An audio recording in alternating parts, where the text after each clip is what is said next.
ये वाला पॉइंट यहाँ कॉपी ऑफ मिनट। अच्छा आपको अल्टरेशन कराना है मेमोरेंडम का, और इस बार जो चेंज है वो कहाँ से हो रहा है, एक स्टेट से यूनियन टेरिटरी का चेंज हो रहा है, ठीक है। तो क्या क्या आप दोगे, सबसे पहले copy of MOA along with proposed alteration which means पुराना मेमोरेंडम और नया मेमोरेंडम अलॉन्ग विद अल्टरेशन। दूसरा क्या दोगे आप, copy of minutes of general meeting, ठीक है, जिसमें क्या आएगा, कितने वोट्स फेवर में, कितने वोट्स अगेंस्ट में। समझा रही हूँ। Copy of minutes of general meeting क्या होता है, देखो आपने कोर्ट में देखा होगा ना कि एक आदमी बैठ के सब लिखता रहता है जजमेंट, मैंने शायद पहले भी बताया है।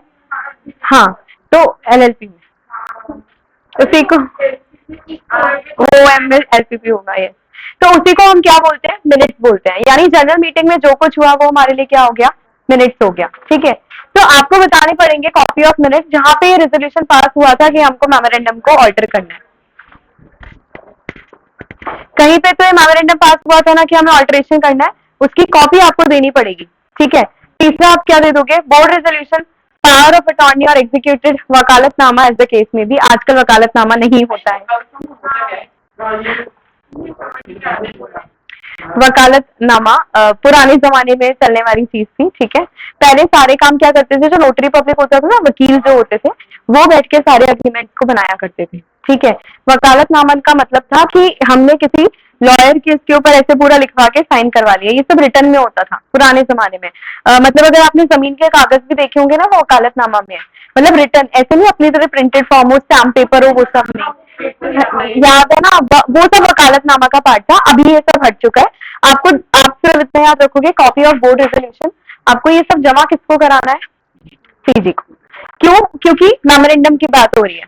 अगर यही चीज आर्टिकल होती तो सीजी को ना देके किसको देते, tribunal.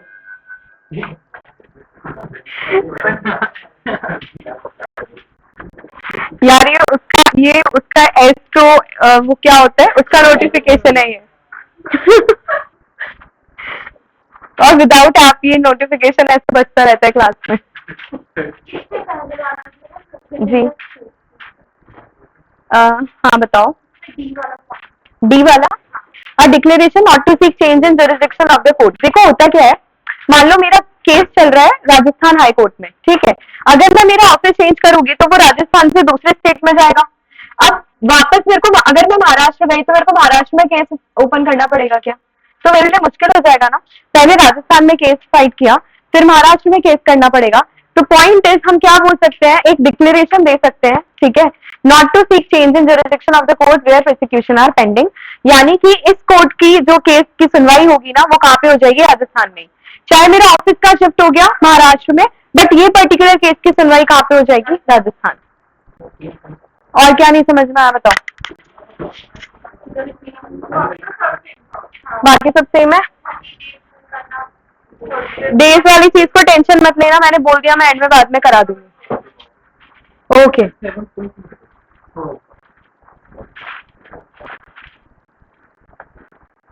Where no objection has been received from any person in response to advertisement or notice under sub-rule 5, the application.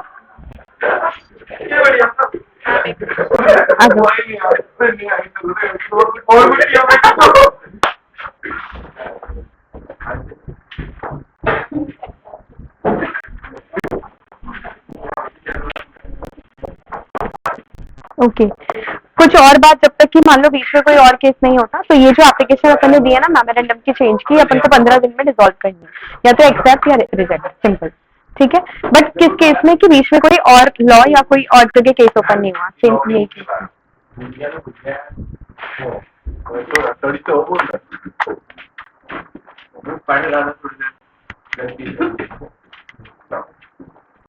हो गया।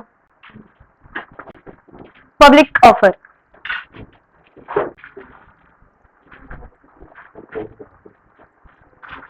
प्राइवेट कंपनी पब्लिक से पैसे रेज कर सकती है, हाँ या ना, पब्लिक से पैसा रेज कर सकती है क्या, नहीं। उसको हम प्राइवेट क्यों बोल रहे हैं, क्योंकि वो लिमिटेड ग्रुप ऑफ पीपल है, वहीं से उनसे पैसा उठा सकती है, वो अपना इश्यू मार्केट में लेकर नहीं आएगी। लेकिन एक पब्लिक कंपनी क्या करेगी, मार्केट में इश्यू लेकर आएगी, ठीक है। कुछ पॉइंट्स आते हैं, या जिसको नहीं पढ़ना ना, लिटरली बोलो बाहर निकल जाओ।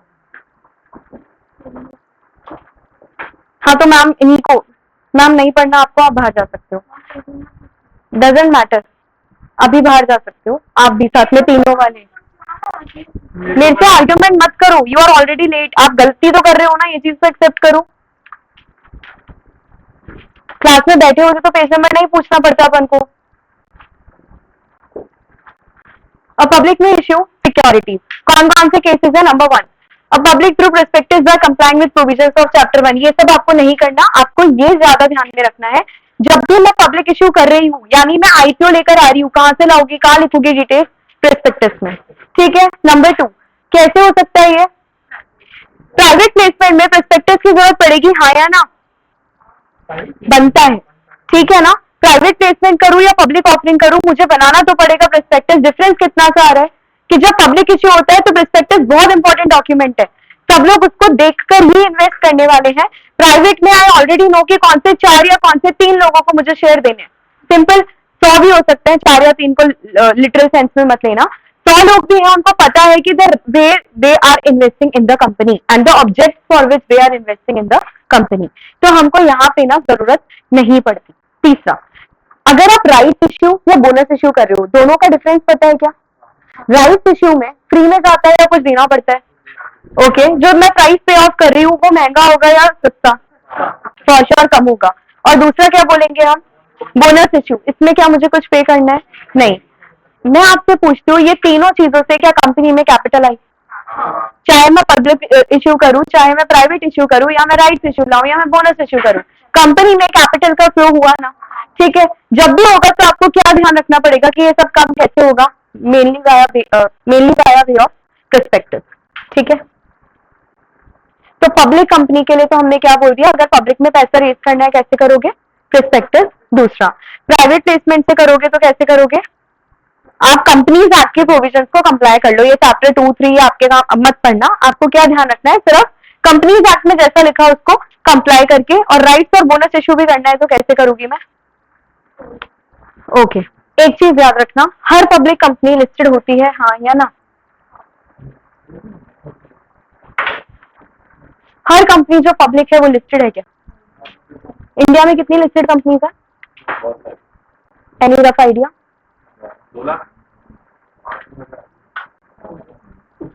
लाख में तो है ही नहीं, हजारों में। बहुत ज्यादा बोल रहे हो मतलब?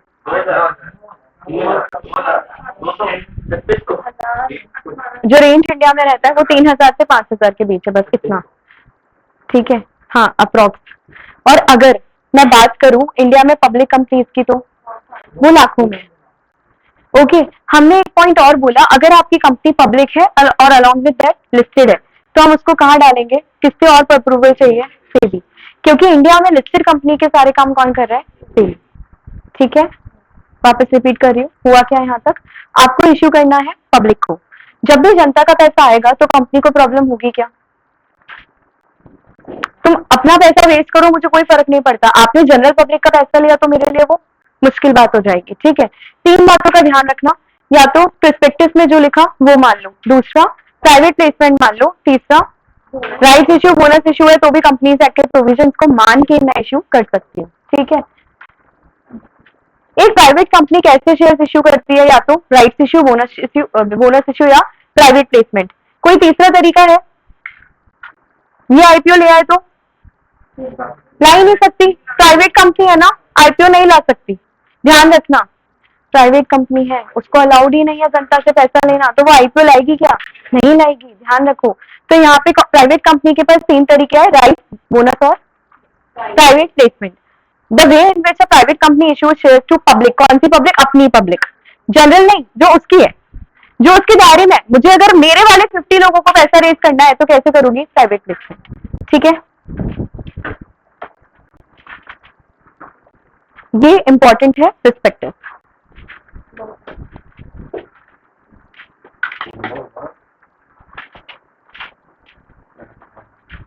तुम्हें पता है उसकी डांट तुम दोनों के कारण पड़ी है,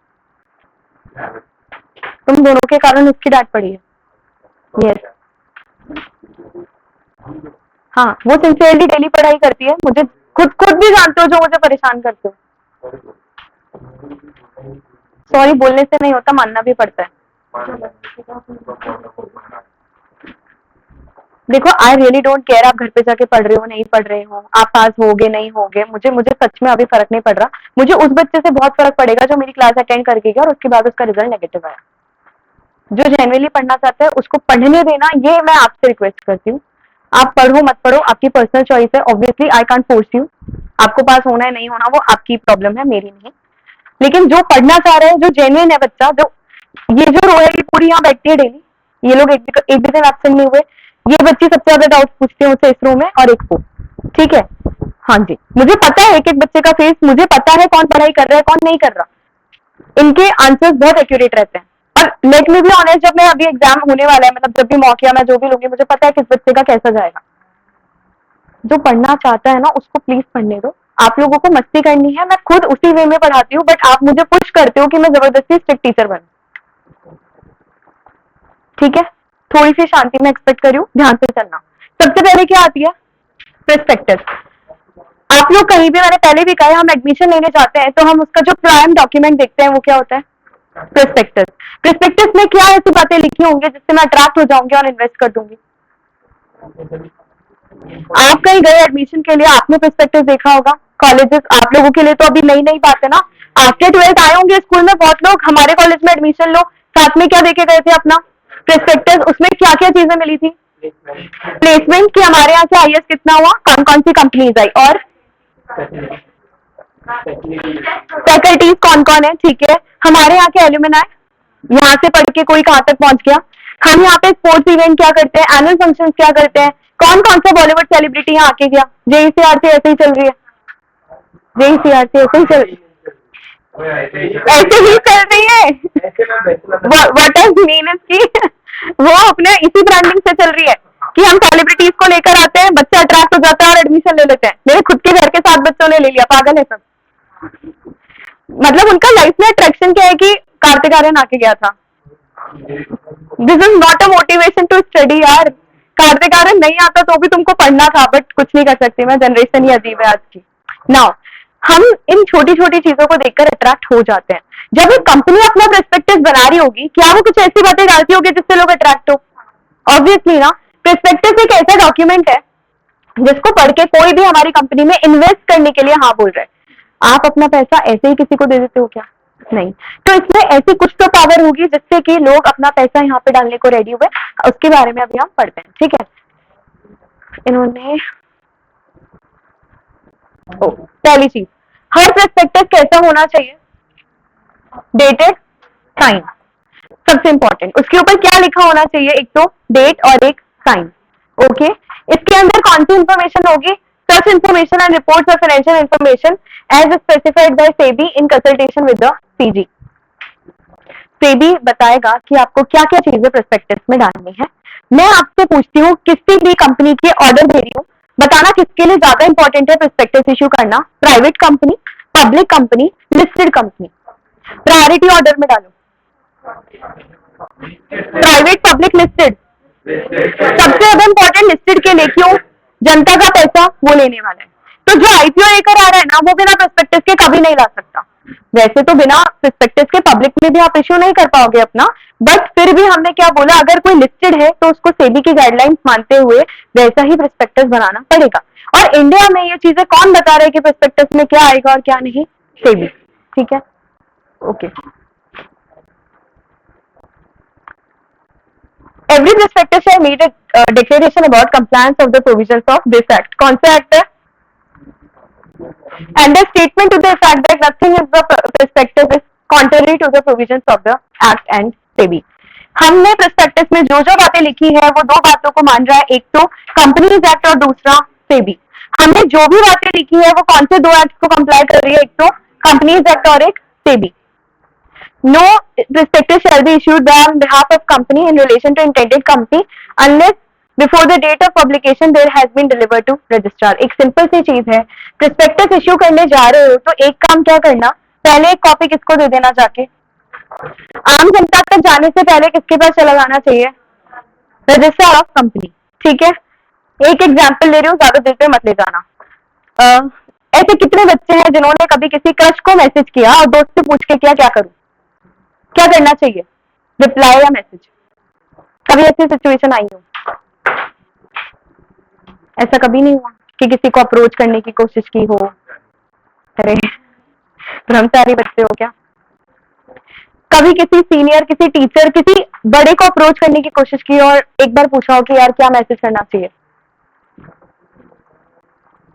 करा है क्या कोशिश? ठीक है, तो आपने अपने फ्रेंड से जब वो राय ली थी तो एक मैसेज ड्राफ्ट करके किससे ली थी?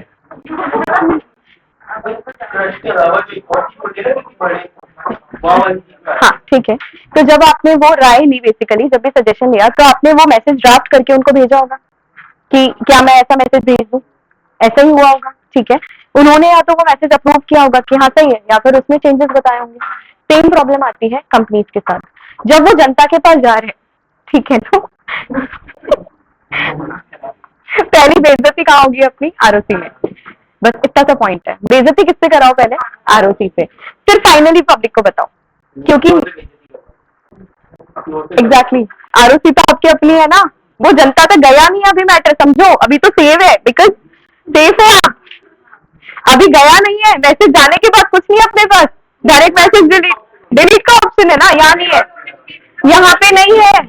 कंपनीज एक्ट ने डिलीशन का कोई ऑप्शन नहीं दिया अपन को, समझो। अगर ये मैटर पब्लिक में चला गया और पब्लिक को पता चला कि मैसेज गलत फ्रेम था, मैसेज का मतलब प्रोस्पेक्टस गलत ड्राफ्टेड था, तो क्या होगा? आपको डिबार कर देंगे स्टॉक मार्केट से, समझो। सेबी ने इतनी बड़ी सजा रखी है कि अगर आपका प्रोस्पेक्टस गलत तरीके से फ्रेम्ड है तो हम आपको शेयर लेने ही नहीं देंगे। जो शेयर्स आप सोच रहे थे ना आईपीओ में लगाएंगे जिनसे हमें पैसा मिलेगा, हम वो सब एक्टिविटीज ही नहीं करने देंगे। This is the sole reason कि पहले प्रोस्पेक्टस किसके पास जाता है? आरओसी। आरओसी क्या बोलेगा उसको? या तो हाँ या ना। अगर आरओसी हाँ बोलेगा तब हम फाइनली किसको दे देंगे वो? Okay, no prospectus shall be valid if it is issued more than 90 days after the date on which copy is delivered to the registrar। 90 दिन का गैप है। 90 डेज किसके लिए रखे हैं ये? आरओसी। आपने आरओसी को नहीं दिया तो प्रॉब्लम हो जाएगी, ठीक है ना। और कोई इसमें वो नहीं है। अगर प्रोस्पेक्टस गलत इश्यू कर दिया तो कंपनी पे क्या लग जाएगा पनिशमेंट? वो छोड़ो, आगे बढ़ो। स्टैंडर्ड कॉस्टिंग पढ़ा? ओके, क्या पढ़ते हो उसमें? मेन चीज वेरिएशंस पढ़ते हो, मतलब difference between standard and actual, दोनों के बीच में जो डिफरेंस आया उसी को हमने क्या बोला है? वेरिएशन। क्या वेरिएशन सही है किसी कंपनी के लिए, खराब है? जो सोचा और जो हुआ। अच्छा ओके, पॉजिटिव वेरिएंस कब आता है?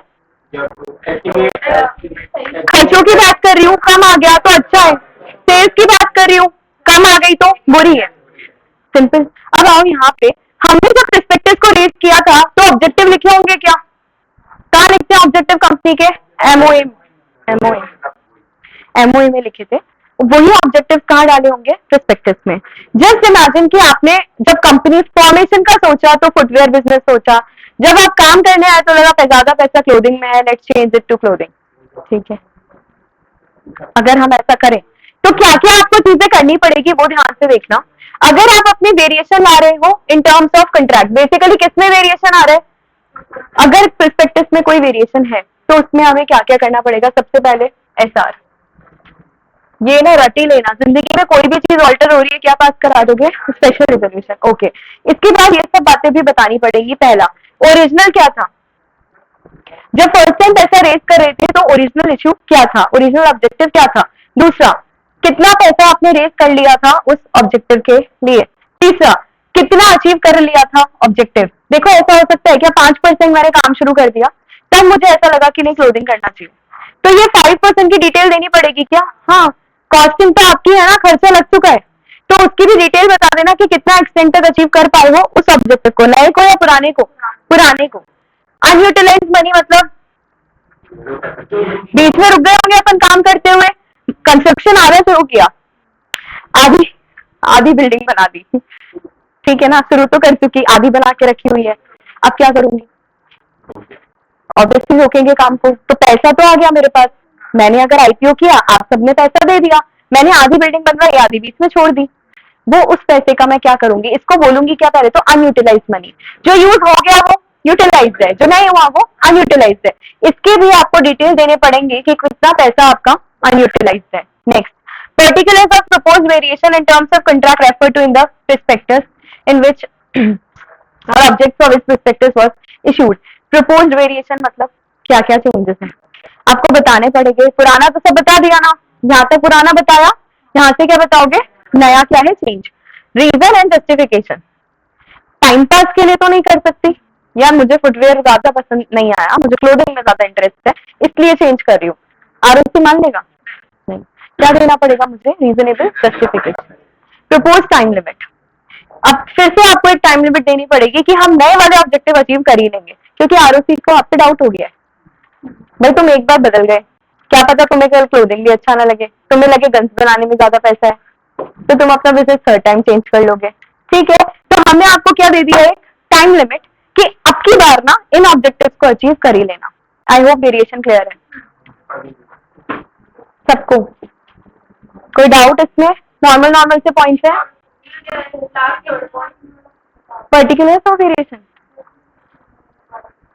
अच्छा रीजन एंड जस्टिफिकेशन आपको बताना पड़ेगा ना, क्यों चेंज करना चाहते हो, मतलब पहले फुटवेयर अभी क्लोथिंग, तो रीजन दो, और क्या रीजन दोगे, चलो आपसे पूछती हूँ कि हमें लग रहा है कि फुटवेयर में लॉस होने का चांस है। दूसरा, कंपटीशन ज्यादा है, एक्सपेक्टेड क्लोथिंग में जो मुझे प्रॉफिट है वो ज्यादा है, शायद मेरे पास एक नया डिजाइनर आ गया जो मुझे बहुत अच्छे क्लोथ बना के दे रहा है, वो फुटवेयर डिजाइन नहीं करेगा ऑब्वियसली, जो क्लोथ वाला है वो आजकल तो कर देते हैं क्योंकि हम कपड़ों को ही फुटवेयर में पहन रहे हैं अभी, ठीक है, तो वो चल रहा है अभी ट्रेंड, बट स्टिल हम क्या मानेंगे कि फुटवेयर वाले अलग डिजाइनर्स हैं, क्लोथिंग वाले अलग। मेरे पास अभी रिसेंटली एक ऑर्डर आ गया, कुछ भी, आप कुछ भी रीजन दे दो कि हमें क्यों अपने ऑब्जेक्टिव को चेंज करना है। ओके, 90% ऑब्जेक्टिव अचीव्ड है, अब कर दोगे चेंज, एक लिमिट है, ऐसा भी नहीं कि मतलब तुम बहुत आगे बढ़ गए अब चेंज पॉसिबल नहीं है, तो इनिशियल स्टेज पे चेंज चाहती हूँ तो कर लूंगी।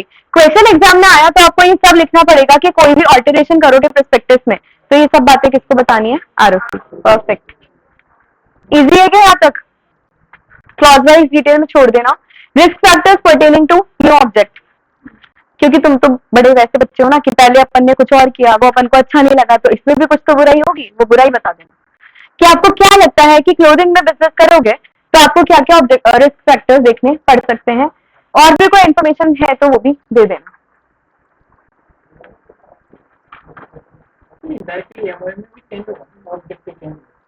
हाँ, ये एमओए के बाद का ही चेंज है, एमओए तो फिर ऊपर ही ऑल्टर करा के आए ये पर्सपेक्टिव उसके बाद ही आया।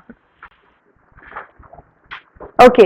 The company shall not use, ये बात कर लेना, the company shall not use any amount raised through prospectus for buying, trading or otherwise dealing in equity shares of listed company।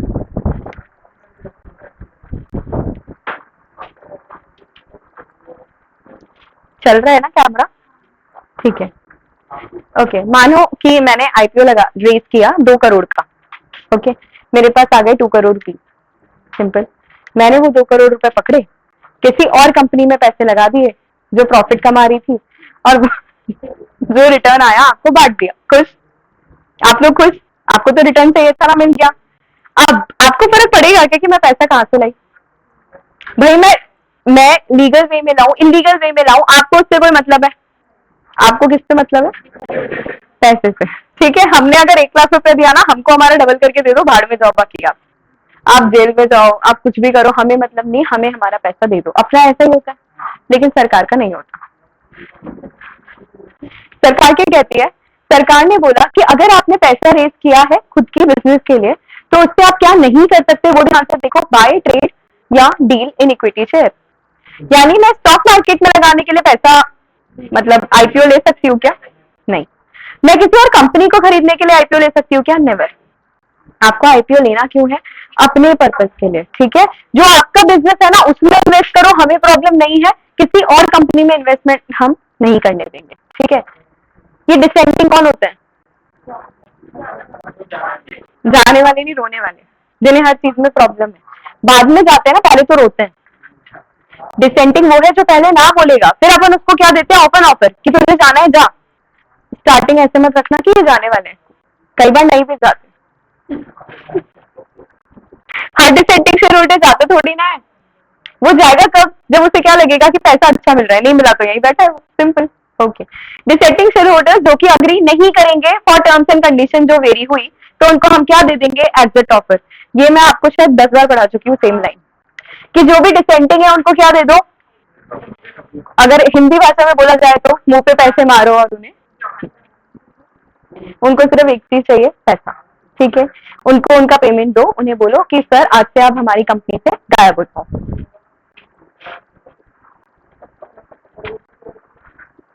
Okay, offer for sale, इस word का मतलब कभी सुना है आज से पहले?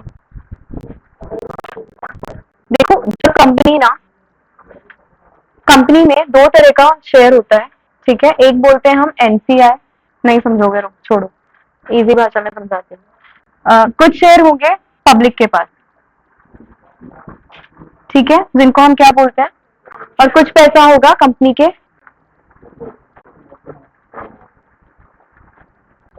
कभी ऐसा सुना है कि जब भी पैसों की जरूरत पड़े तो गहने सबसे लास्ट में बेचने चाहिए।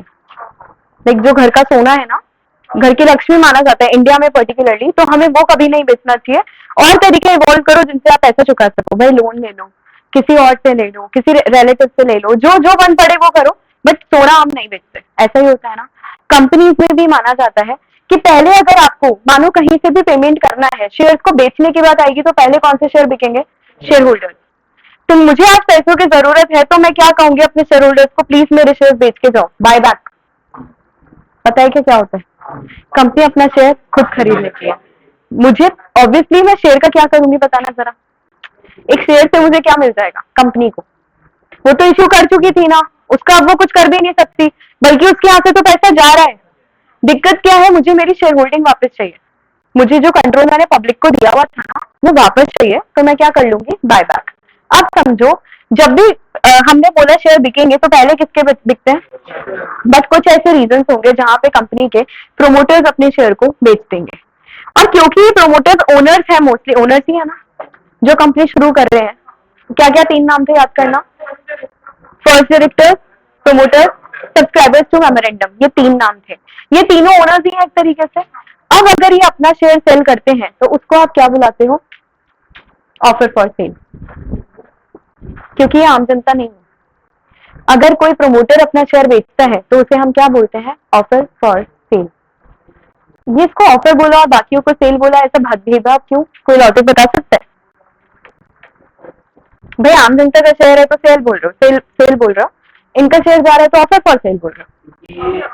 ये ऑफर करते हैं, ये ओनरशिप ऑफर कर रहे हैं। आप समझो, एज अ प्रमोटर अगर मैं अपना शेयर बेच के जा रही हूँ तो मैं अपनी ओनरशिप ऑफर कर रही हूँ, ठीक है ना, सिर्फ शेयर नहीं जा रहा, ओनरशिप जा रही है।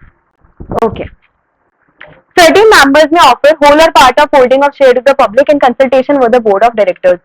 यार ये certain members सही वर्ड नहीं है, ऑनेस्टली बोल रही हूँ, आपको पता होना चाहिए ये काम कौन करते हैं हमेशा, कंपनी के प्रोमोटर्स या केएमसी। इसको certain members बोलना is not a correct word, although they are members of the company, लेकिन हम उनको आम जनता के एट पार्ट ट्रीट नहीं कर सकते, क्योंकि आपकी बुक आपको अभी इतनी नॉलेज देना नहीं चाहती, इसलिए इन्होंने लिख दिया एनी सर्टेन मेंबर्स। बट ये सर्टेन मेंबर्स कौन है, अपन किसको जानते हैं, प्रोमोटर्स। जो मैंने समझाया ना लॉजिक वो है, वो याद रखना, ठीक है। ओके, अगर ये अभी बेच रहे हैं तो पहले किसकी परमिशन लाना पड़ेगी, बोर्ड ऑफ डायरेक्टर्स। खुद की मर्जी से क्यों नहीं बेच पा रहे, भाई कंपनी के डायरेक्टर हो तुम जा रहे हो तो कम से कम किसकी परमिशन लेकर आ जाओ, बीओडी के। Okay, any offer shall be deemed to be prospectus issued by the company. अगर ये ऑफर फॉर सेल कर रहे हैं तो क्या मान लेंगे कि डीम प्रोस्पेक्टस इशू है, क्योंकि आम जनता के लिए जो इशू हो रहा था वो क्या था, प्रोस्पेक्टस, लेकिन इनके केस में वापस प्रोस्पेक्टस नहीं बनेगा नया, ठीक है। तो हम क्या मान लेंगे कि डीम्ड प्रोस्पेक्टस है, ये बड़े लोग है ना, इनको हम ज्यादा भाव देते हैं, सिंपल। तो इन्होंने जो भी किया हम उसको क्या मान लेंगे, उस डॉक्यूमेंट को डीम्ड प्रोस्पेक्टस। इसके अलावा all the laws and rules applicable to prospectus are applicable except for the following। यहाँ पे कोई मिनिमम सब्सक्रिप्शन नहीं है, यहाँ पे कोई मिनिमम एप्लीकेशन वैल्यू नहीं है, यहाँ पे कोई बीओडी का स्टेटमेंट नहीं चाहिए कि पैसा कहाँ जाने वाला है, यहाँ पे कोई प्रोविजन या इन्फॉर्मेशन नहीं चाहिए कि क्यों कंपनी प्रोविजन को मान पाई नहीं मान पाई, ये सब चीजें यहाँ पे एप्लीकेबल नहीं है। हम अपने डायरेक्टर्स को डायरेक्ट फायदा दे रहे हैं, ठीक है ना, हम उन्हें क्या बोल रहे हैं, ये 4 काम जो आम जनता को करने पड़ते हैं आपको नहीं करने। मिनिमम सब्सक्रिप्शन के बिना आईपीओ हो सकता है, स्कूल टाइम में पढ़ा था क्या? नहीं ना, याद है? मिनिमम एप्लीकेशन मनी कितना रहता है? 90 नहीं है। एप्लीकेशन मनी पूछ रही हूँ, फर्स्ट वाला। जनरल एंट्री पास की होगी, फोन बंद करोगे तो मिनिमम एप्लीकेशन मनी कितना परसेंटेज था? 90 नहीं था। मैं एप्लीकेशन मनी पूछ रही हूँ, 20 से थोड़ा और पास आओ, 20 के आसपास है। 25, ठीक है। जब तक वो नहीं आएगा, लाइक यहाँ पे तो 90% तो मिनिमम सब्सक्रिप्शन है, उसकी मिनिमम एप्लीकेशन वैल्यू कितनी थी? 25%। जब तक ये नहीं आता था तब तक मैं शेयर्स को इश्यू नहीं कर सकती, लेकिन ऑफर फॉर सेल में क्या मैं सेल कर सकती हूँ? हाँ, क्योंकि आप कंपनी के प्रमोटर हो तो आपके लिए ये सब छोटे मोटे काम नहीं करने हैं आपको, ठीक है ना? आपको मिनिमम सब्सक्रिप्शन का वेट करना है कि कोई मेरा शेयर खरीदना चाह रहा है या नहीं चाह रहा, ना आपको एप्लीकेशन वैल्यू का वो 25% वाला वेट करना है, ना ही आपको बोर्ड ऑफ डायरेक्टर्स को कोई स्टेटमेंट देना है, ठीक है, कि पैसा कहाँ यूज हुआ अब तक, कहाँ नहीं हुआ, ये कुछ भी आपको नहीं करना। और चौथा क्या नहीं करना? आप क्यों कंपाइल, मतलब क्यों नहीं मान पाए, कंप्लाई कर पाए प्रोविजन, ऐसा भी कुछ आपको नहीं बताना, ठीक है? पूछना नहीं चाहिए, गलती से पूछ ले तो अपन एक बार इसको पढ़ चुके हैं। सिंपल। ऑफर फॉर सेल के 4 ऐसे प्रोविजंस हैं जो अलग जाएंगे as compare to a company which is doing IPO और एसपीओ। एसपीओ पता है? आईपीओ फर्स्ट टाइम, जो पहली बार हुआ वो इनिशियल है, तो आईपीओ मैंने एक बार इश्यू कर चुका है, मार्केट में आईपीओ आ चुका है, उसके बाद फिर से पैसा रेज कर रही हूँ, एसपीओ, ठीक है। अब थोड़ा हार्ड लग रहा है क्या कंपनी लॉ? नहीं लग रहा? कब लगेगा तुम्हें? ये हार्ड वाली चीजें, पहले वाला थोड़ा था, ये इजी लग रहा है? नहीं यार, यहाँ टेंशन होनी चाहिए, जनरली हार्ड है। ये थोड़ा लग रहा है टफ, नहीं लगना चाहिए, क्योंकि यार नहीं लग रहा तो फिर कोई कोई कोई फॉल्ट है, लगना चाहिए। इंटरेस्टिंग है बट थोड़ा सा टफ जाता है ये। चलो अच्छा है, मेरे लिए तो अच्छा है।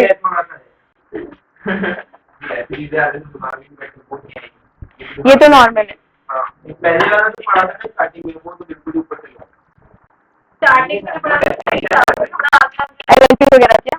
इसके पहले का पूरा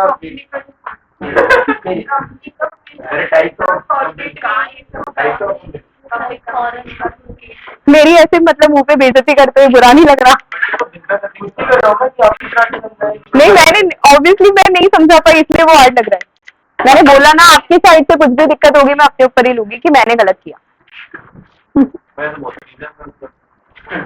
मेरे सब्जेक्ट में बुरा मान लूंगी, बाकी मेरे को क्या ही मतलब, आप कुछ भी करो। डीमैट शेयर, क्या आज की डेट में सारे शेयर डीमैट में आते हैं, हाँ या ना? क्या कौन बोला? आई मीन ये चीज किसने बोली है कि डीमैट में शेयर्स होंगे? सेबी। ये गाइडलाइन किसने दी हमारे देश में? सेबी। ओके। अगर आज मैं कोई भी कंपनी अपना आईपीओ लाना चाहती है तो उसको क्या रखना पड़ेंगे अपने शेयर्स को? Demat form. आप मार्क करो यहाँ से, the promoters of every public company making a public offer may hold such securities only in demat form. एक सिंपल सा पॉइंट है, आज क्या डेट है? ओके, मैं लेकर आने वाली हूं आईपीओ इस दिन। अभी टाइम है काफी, ठीक है। इसलिए बोला, अगर मान लीजिए आज मेरे सारे शेयर्स किस फॉर्म में है, ऐसा हो सकता है क्या? पहली चीज, ये पॉसिबल है क्या? 25 से पॉसिबल नहीं है। सारे शेयर्स ऑलरेडी किसमें रखे होंगे? डीमैट में। बट देखो, ये एक्सेप्शन आर ऑलवेज देयर। हो सकता है कि किसी के वो दादाजी वाला केस हो, देखा है? कागज में शेयर्स रखे थे 12,000 करोड़। 12,000 करोड़। अच्छा, पढ़े हैं क्या शेयर सर्टिफिकेट फिजिकल?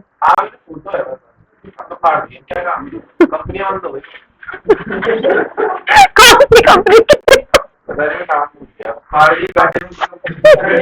यार फाड़ दिए। ओके, अगर मानो इस डेट पे फिर भी गलती से कुछ फिजिकल में है तो हमको क्या बोला गया? इस दिन से पहले पहले सबको किसमें कन्वर्ट कर लो, चाहे वो शेयर किसके पास हो? पब्लिक।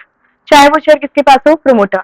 पब्लिक के पास होने का चांस अब थोड़ा सा कम है, पुराने वाले ही होंगे वो दादाजी पर दादाजी वाले, बाकी क्योंकि बहुत सालों से तो डीमैट चल रहा है। प्रोमोटर के पास में हो सकते हैं क्योंकि प्रोमोटर्स के पास में फर्स्ट पावर्स आती है, मतलब जब शेयर इश्यू होता है ना तो वो दोनों फॉर्म में होता है। ऐसा नहीं है कि अभी फिजिकल में शेयर्स ही नहीं बनते, बनते हैं। हमारे पास में किस में आते हैं? डीमैट में। ये चीज ध्यान रखना। पहले बॉम्बे स्टॉक एक्सचेंज में जाके ट्रेडिंग होती थी ना, कैम 92, ध्यान है, फिजिकली जाके ट्रेड करना पड़ता था, ठीक है। अभी क्यों नहीं करना पड़ रहा? डीमैट। अब आपके बैंक अकाउंट में डायरेक्ट शेयर क्रेडिट हो रहे हैं क्या? ऊपर से जा रहे हैं। डीमैट होता क्या है? अच्छा, मुझे लगा पता होगा। डीमैट अकाउंट क्या होता है? नहीं सॉरी, मेरी असम्पशन गलत है, डीमैट नहीं पता होगा शायद आपको। जैसे मुझे अगर पैसा जमा कराना है तो मैं क्या ओपन कराऊंगी? कौन सा अकाउंट?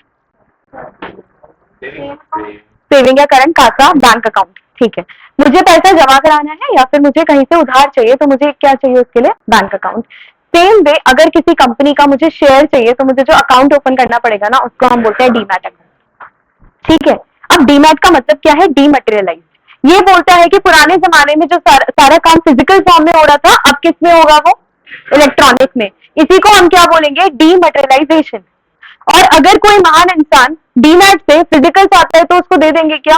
हाँ हाँ, अलाउड है। अगर मानो आपकी इच्छा है ना कि आपको फिजिकल, भाई कुछ लोगों की इच्छा होती है हमें तो कागज ही देखने हैं, अगर किसी की इच्छा है कि उसे कागज के फॉर्म में शेयर चाहिए तो वो डीमैट से वापस क्या ट्रांसफर करवा सकता है? फिजिकल। इसको हम क्या बोलते हैं? फिजिकल को इलेक्ट्रॉनिक में कन्वर्ट कराना है डीमैट, और इलेक्ट्रॉनिक को फिजिकल में कन्वर्ट कराना है रीमैट। रीमैट कराने से कोई दुख नहीं है, बट आप ट्रांजेक्शन नहीं कर पाओगे। ट्रेडिंग अभी किसमें हो रही है? सारी डीमैट से। मतलब खरीद बेच करनी है तो कौन सा अकाउंट चाहिए मेरे को? Demat account. लेकिन ऐसे ही मैं, मतलब ऐसे ही कलेक्शन की तरह रखना है तो क्या रख सकती हूँ मैं? रीमैट में फिजिकल, ठीक है। मिनिस्ट्री ऑफ कॉर्पोरेट अफेयर्स ने कब दे दिया ये ऑर्डर? 2018 में, कि in case of unlisted shares can be affected other than dematerialise mode. Simple है, कोई भी ट्रांसफर नहीं होगा अपने देश में जब तक वो किसमें फॉर्म नहीं हो रहे कन्वर्ट? डीमैट। तो अब अगर मेरे पास कोई परदादा जी के पुराने शेयर्स पड़े हैं फिजिकल में, क्या करूं? उसको कन्वर्ट करवाने जाना पड़ेगा किसमें? डीमैट में। और जब कन्वर्ट होंगे उसके बाद ही मैं क्या कर पाऊंगी? उनको सेल कर पाऊंगी, ठीक है। अभी क्लियर है क्या?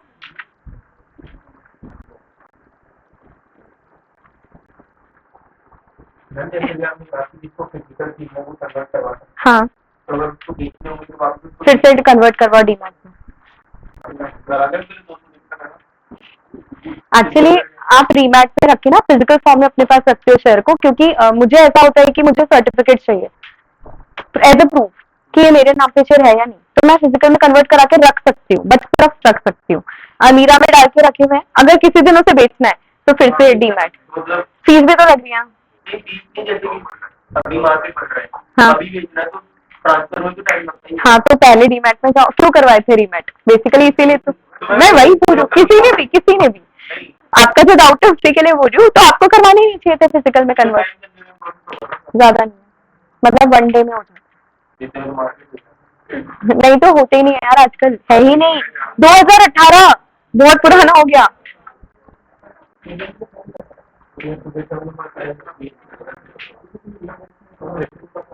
एडवर्टीजमेंट फॉर प्रोस्पेक्टस, इसमें क्या लिखेंगे? शाहरुख खान ऐड कर रहे हैं ऐसा?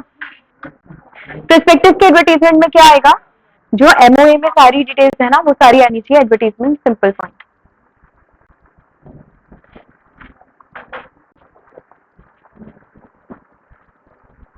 पहले मार्क कर लो।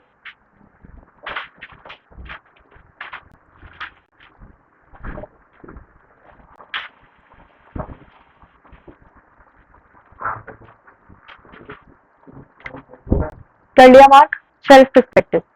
प्रोस्पेक्टस के टाइप्स पे आ चुके हैं अपन, ठीक है। फर्स्ट टाइप कौन सा है? शेल्फ। अभी तक तो हमने क्या जाना? प्रोस्पेक्टस क्या था। यहाँ से शुरू होता है कि फर्स्ट टाइप ऑफ प्रोस्पेक्टस कौन सा है? Shelf prospectus. ओके, ये कौन सा प्रोस्पेक्टस है समझना। मान लो कि मुझे इस साल में 3 बार पैसा रेज करना है, ओके। हर बार ये प्रोसेस रिपीट करूँ क्या? आरओसी के पास जाना, प्रोस्पेक्टस बनाना, फिर परमिशन लाना। उसकी जगह मैं क्या कर सकती हूँ? Shelf prospectus. मैं साल की शुरुआत में आरओसी को जाके क्या दे दूंगी? एक शेल्फ प्रोस्पेक्टस। एंड फिर क्या बोलोगे कि अब मैं जितनी भी बार चाहूं मार्केट से पैसा रेज कर सकती हूँ, ठीक है, इधर देखो, in respect of which securities included therein are issued for subscription in one or more issues over a certain period without a issue of further prospectus. थोड़ा सा कंफ्यूजन आएगा, ध्यान से सुनिए। okay. मान लो मैंने ए लिमिटेड अपनी कंपनी है, अगेन फुटवेयर में है, नहीं इस बार फुटवेयर है, फुटवेयर कंपनी में अपन डील कर रहे हैं। मुझे 3 बार पैसा रेज करना है, ठीक है, 3 बार, एक मेरा बर्थडे, ओके, एक पापा एक मम्मी, ऐसे 3 बार मैंने डिसाइड करा हुआ है। नाउ जब मैं तीनों बार जाऊंगी तो हर बार एक नया पर्सपेक्टिव भेजना तो मुश्किल है, क्योंकि टाइम कंज्यूमिंग प्रोसेस है, और सेम मोटिव के लिए चाहिए ना पैसा। आई ऑलरेडी न्यू कि मेरे को 3 बार करना है ये चीज, मुझे डे 1 से पता था कि तीनों के बर्थडे पे ये काम होना है, या वो सरप्राइज है या बर्थडे ही सरप्राइज है, तीनों चीज मुझे पता थी कि इस साल इतने इतने दिन ये मेरा इवेंट होने वाला है, और इस इवेंट पे मुझे क्या चाहिए होगा, मार्केट से पैसा। तो मैं गई आरओसी के पास और मैंने क्या बोला, ये रखो मेरा shelf prospectus, instead of multiple prospectus मैंने क्या दे दिया आपको, एक बार शेल्फ, विच मीन्स मैं आपसे पूरे साल की परमिशन आज ही लेके जा रही हूँ, ठीक है ना। अब मैं आपको सिर्फ इन्फॉर्म करने आऊंगी कि मैं पैसा रेज कर रही हूँ, उसके अलावा कुछ भी नहीं। अब मैं आपसे कोई साइन वापस नहीं कराऊंगी, कोई कंसेंट नहीं लेकर आऊंगी, ठीक है क्या, 1 साल।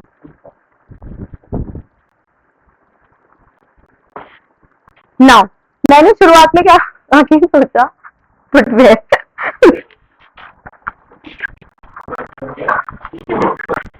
दूसरा बिजनेस कौन सा था अपना,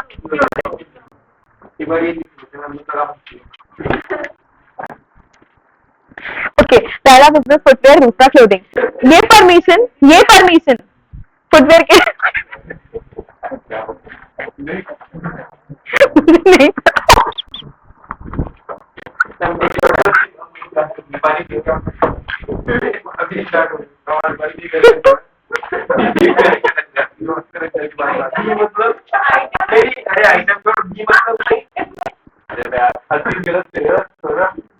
अच्छा सॉरी, पहला क्या है,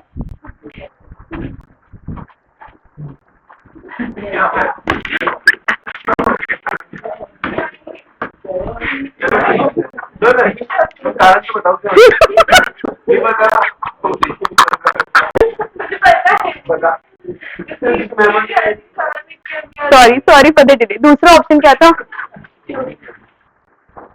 ये शेल्फ किसके लिए, ये शेल्फ वैलिड किसके लिए, ये जो शेल्फ दिया मैंने पर्सपेक्टिव, ये किसके लिए वैलिड है, इसके लिए, इसके लिए, ओके। तो बीच में बिजनेस चेंज करके पैसा रेज कर सकती हूँ, ये याद रखना।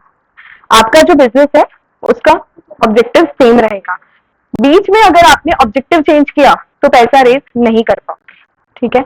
शेल्फ की एक डेफिनेशन सबसे ज्यादा इंपॉर्टेंट है, और जब तक मेरी वैलिडिटी चल रही है ना, वैलिडिटी समझते हो जैसे लाइसेंस होता है, उसकी एक एक्सपायरी डेट है, तो अपने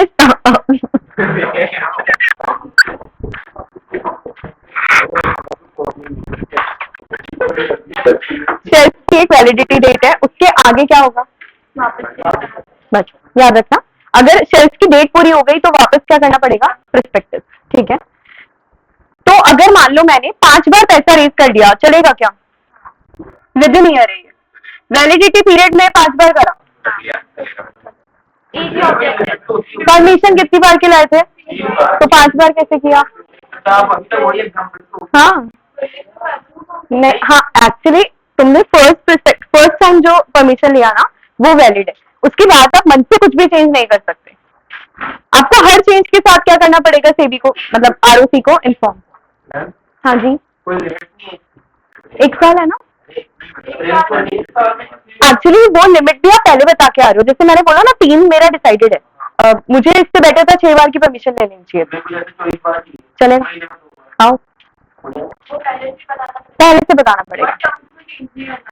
अच्छा ये भी मत रखना कि मैम डेली कर ले क्या,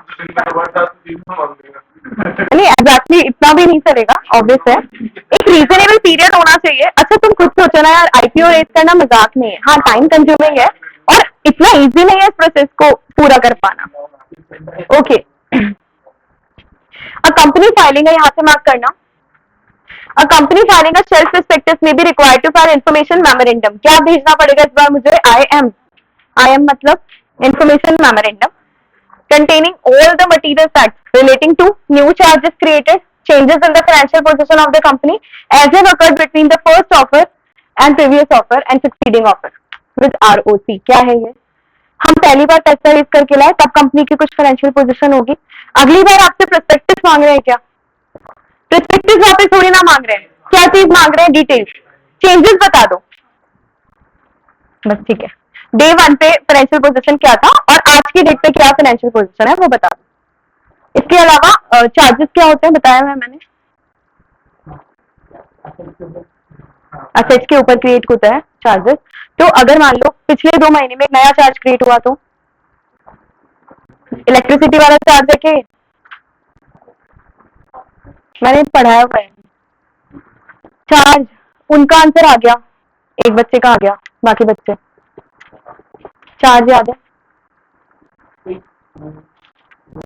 आपको आ गया, आपको आ गया है, बाकी किसी को भी याद नहीं है क्या? चार्ज ओवर एसेट समझाया था टॉपिक अच्छे से, चार्ज ओवर एसेट पहले भी बताया था और ये भी कहा था कि कंपनी लॉ में आएगा तब वापस समझाऊंगी, और अभी आया भी नहीं है, बेसिकली वो बाद में आएगा। इंटरेस्ट क्या बेसिकली किसी और का आ गया, थैंक यू। क्या याद आया? दूसरे पहले से कोई चार वो नहीं होना चाहिए, मतलब किसी के पास पहले से नहीं होना चाहिए। Asset must be free from encumbrances, एक वर्ड यूज करते हैं हम, asset must be free from encumbrances. हम एक लाइन यहाँ पे लिख रहे हैं, अगर इस बीच कोई नया चार्ज क्रिएट हुआ तो गई ना मेरी असेट, आपकी असेट पे ही लगा होगा ना चार्ज, तो जब आपकी असेट जाएगी उसकी भी डिटेल आप किसको दे दोगे? आरओसी।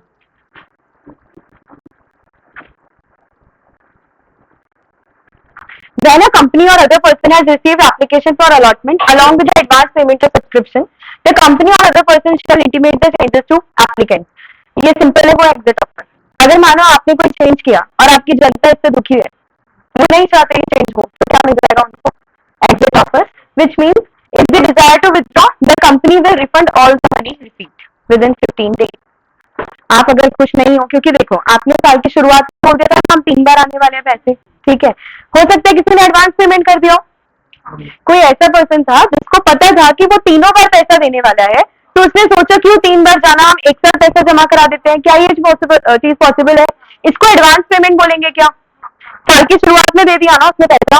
अब इमेजिन करो कि साल के बीच में क्या हुआ, तुमने अपने ऑब्जेक्टिव चेंज करे, ओके, अब की बार आपको उसको क्या देना पड़ेगा? एक एग्जिट ऑफर, क्योंकि आपने अपना ऑब्जेक्टिव चेंज किया। उसने पैसा डाला तब क्या सोच के डाला था कि ये ऑब्जेक्टिव है, फिर हमने बीच में क्या किया? चेंज, तो हमने उसको दिया है एग्जिट ऑफर, और उस पीरियड में हमको क्या करनी पड़ेगी? उसकी सारी मनी रिफंड, ठीक है, सब कुछ रिफंड। शेल्फ हो गया क्या? समझ आ गया? टाइम बताना, बच गए? ठीक है, थोड़ा सा और पढ़ो। रेड हेरिंग पर्सपेक्टिव,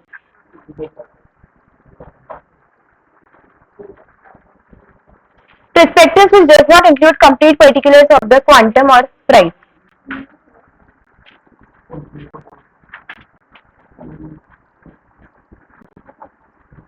ये मल्टीप्लाई का साइन है, ठीक है,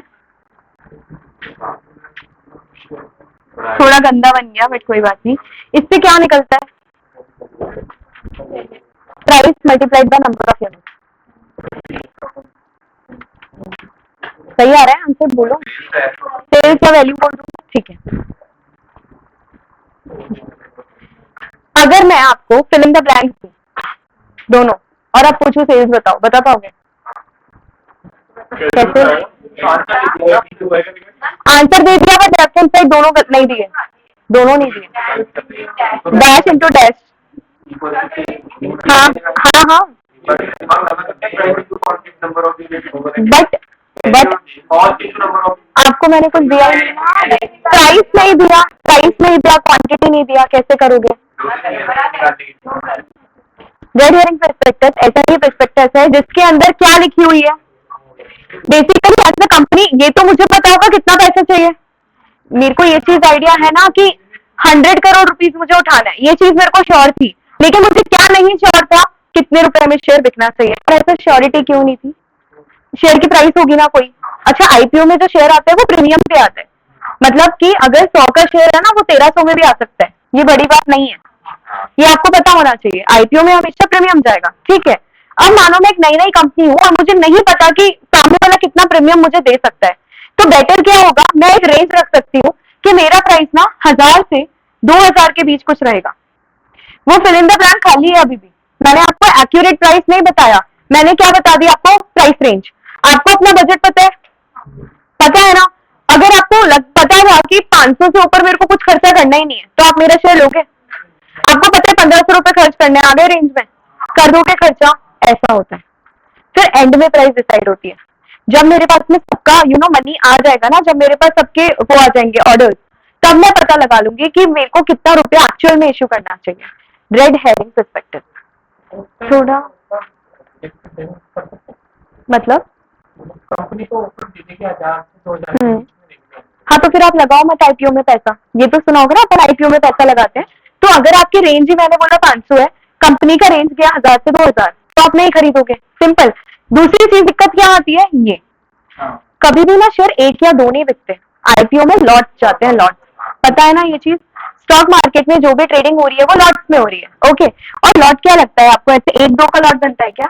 मिनिमम 25 तो होगा, इवन 200 शेयर तक का भी लॉट है। नाउ आई नो कि मेरे पास में बजट कितना है, ठीक है। मुझे लॉट का आइडिया है कि मिनिमम हमारा लॉट हो सकता है 25 से 50 शेयर्स का, तो आप कैलकुलेशन आप कर सकते हो, तुम डाउन साइड और लोअर साइड दोनों साइड कैलकुलेशन कर सकते हो क्या? 25 को किससे मल्टीप्लाई करोगे? 1000 से। 50 को किससे कर दोगे? 2000। आ गई क्या रेंज? अब अगर ये खर्चा मेरे लिए फिट इन बैठ रहा है तो मैं आईपीओ में पैसा लगा दूंगी, नहीं बैठ रहा तो नहीं लगाऊंगी। अब कंपनी के भी दिमाग में क्या चीज फिट है, ये देखो दो तरह के लोग होंगे। आईपीओ में आप हमेशा बोली लगाते हो, सबको नहीं मिलता शेयर। आईपीओ में पैसा बहुत लोग लगा रहे हैं, अलॉटमेंट सबको हो रहा है क्या? नहीं। तो समझना, आप हायर साइड पे बोली लगाना चाहोगे या लोअर साइड? बोली हमेशा हायर साइड जाएगी, पता है ना आपको ये चीज। तो अगर कंपनी को आइडिया लगा कि 80% लोग ऐसे हैं जो अप्रॉक्स मेरे को 1800 पे कर रहे हैं, अप्रॉक्स मतलब कोई 1500, कोई 1600, कोई 1800, ऐसा एवरेज, तो उसको क्या लगेगा कि मेरे को प्राइस किसके करीब रखना चाहिए, हायर साइड पे जाना या लोअर साइड पे जाना। कंपनी को एक आइडिया मिल जाएगा। और कंपनी में प्रोस्पेक्टस क्यों इश्यू करी होगी? क्योंकि देखो आईपीओ का प्रोसेस बहुत महंगा होता है, 1000-2000 करोड़ की बात है, छोटी मोटी बात नहीं है। तो जब मेरा इतना खर्चा लगने वाला है ना, एक एस्टिमेशन मुझे भी चाहिए कि सामने वाला खरीद तो लेगा। आप अपना प्रोडक्ट बना के बैठ जाओ, किसी ने खरीदा ही नहीं तो पूरा लॉस है ना। तो बेटर क्या है कि मैंने मार्केट से आइडिया ले लिया, फाइनल प्राइस कहाँ पे आ जाएगा? आईपीओ में। प्रोस्पेक्टस में क्या दे दिया? ये वाला प्राइस। आई होप आपको रेड हेरिंग अभी क्लियर है। प्रोस्पेक्टस में मैंने प्राइस नहीं बताया और यूनिट नहीं बताया, वैसे हर प्रोस्पेक्टस में बताना पड़ता है क्या? हाँ, प्राइस और यूनिट बताना कंपलसरी है, लेकिन यहाँ पे मैंने दोनों नहीं बताए हैं। मैंने क्या बता दी, एक तरह से रेंज। अब वो आपकी चॉइस है, आप खरीदोगे या नहीं खरीदोगे। आपकी चॉइस से मुझे क्या पता चलेगा, एक मार्केट का ट्रेंड, एक आइडिया कि लोग मेरे अंदर इन्वेस्ट करना भी चाहते हैं या नहीं करना चाहते।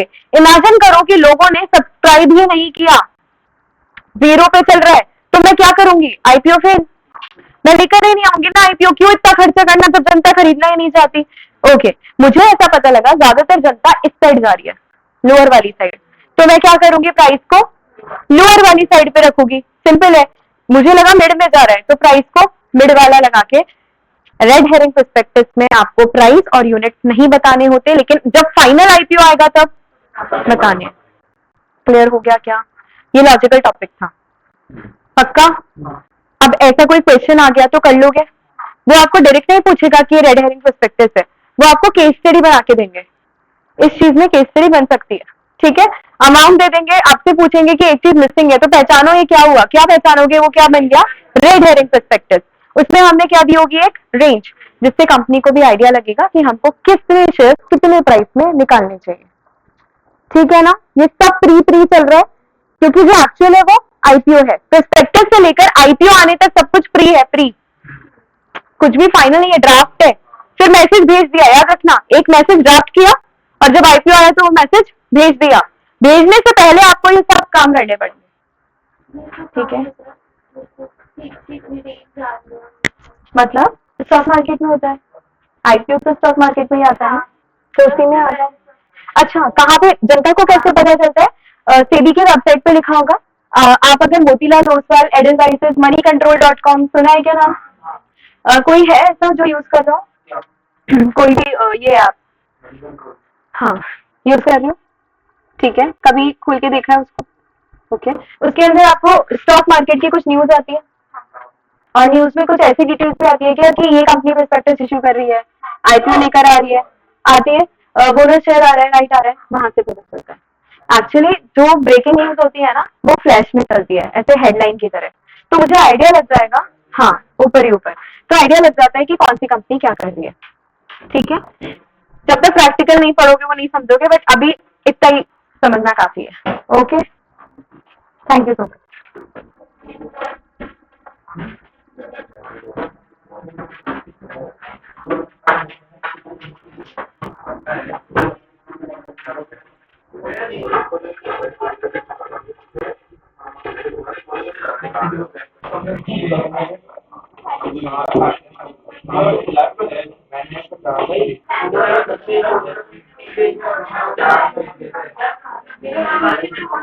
होमवर्क है भाई, एक मिनट फोटो क्लिक कर लो, होमवर्क है, सुन के जाओ।